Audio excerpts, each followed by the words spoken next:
Hello there guys, it's CoolFox over here, and today I'm bringing an unboxing and review of the TWS T21 earbuds.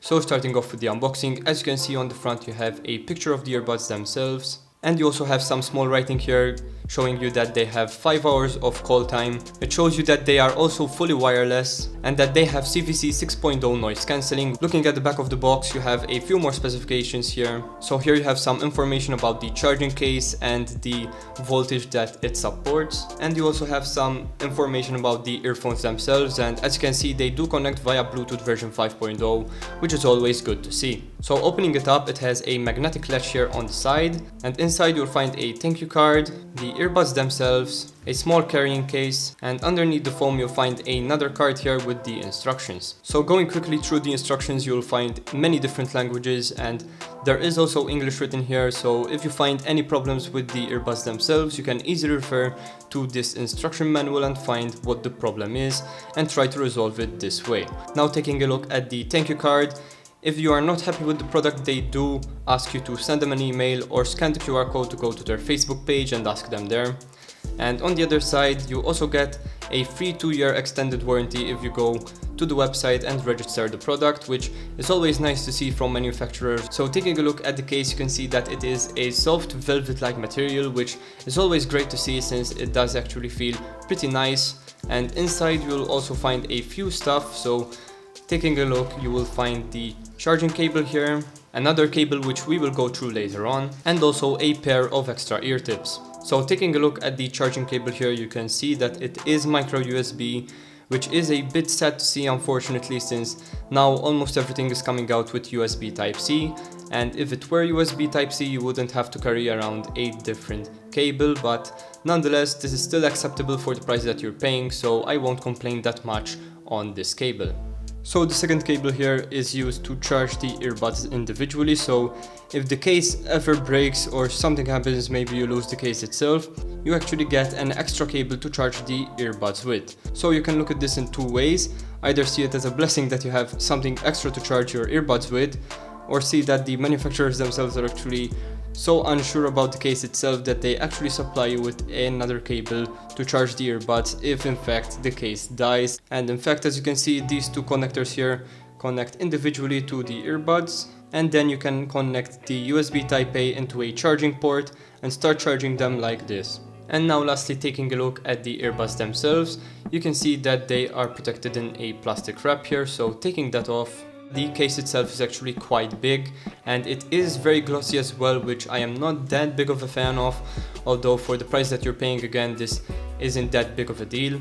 But the worst thing is that it does feel very cheap. It's all made out of plastic, which again is to be expected at this price, but it feels very cheap for what it's worth. The case itself is also quite big, so you would require a full pocket to carry it around, so that doesn't make it the ideal candidate for carrying these headphones around. Taking a look at the bottom, you can see the micro USB charging port here, and opening up the lid, you can see that it does click here into place, but again the lid itself doesn't really feel that smooth, so it does give the impression that it's quite cheap, so they could have designed a better hinge on this top lid. And taking a look at the earbuds themselves, you can also see that the charging ports here aren't that nice, and in fact even to put them in you have to click them into place, which is a bit cumbersome, and even to take them out, in fact, as you can see, you do have to declick them. So again, to take them out, it's not that smooth of an operation. Now once you take them out, as you can see, they will pair up to each other, and one of the earbuds will start flashing, indicating that it's in pairing mode.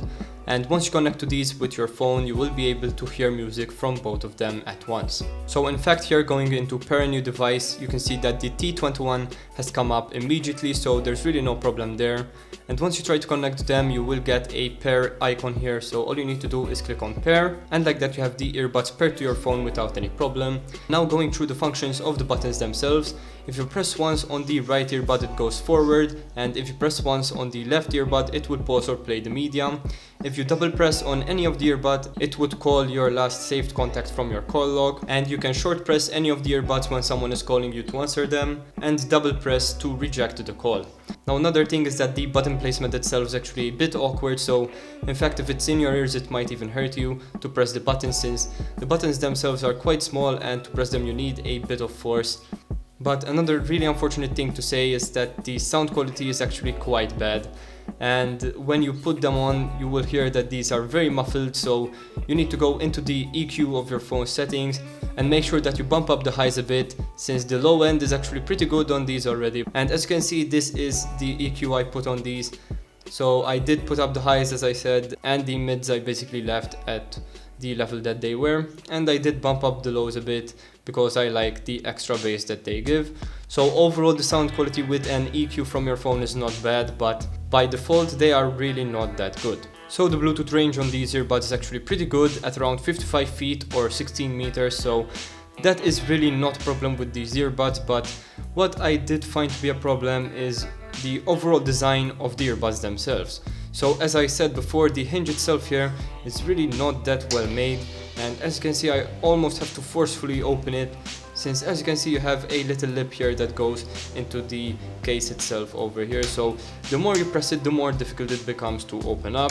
Also the earbuds themselves are very squarish, so even if you put them for example in this direction, you can't really twist them to arrange them. You have to take them back out and put them back in, and you have to click them into place, which furthers the bad design that these have. Another thing you can see is that when you put in the earphone, the earbud itself is actually being squashed, so overall it is being deformed by the case itself, which is really not a good design, and I do not know why this was greenlit. But either way, a good thing that this has is that at least there is an LED indicator showing that these are charging and that they still require charge, so at least you have that going for it. And as you can see, even the earbuds themselves have LEDs, although they are in a pretty bad spot as well, since they don't even look that nice. Other than that, overall the earbud itself is very clunky. Even the writing on the left earbud for example and the writing on the right earbud is very big and overall isn't really that nice. So I hope you enjoyed this video guys. If you did, please leave a like and subscribe for more content. This was CoolFox and I'm out. Peace.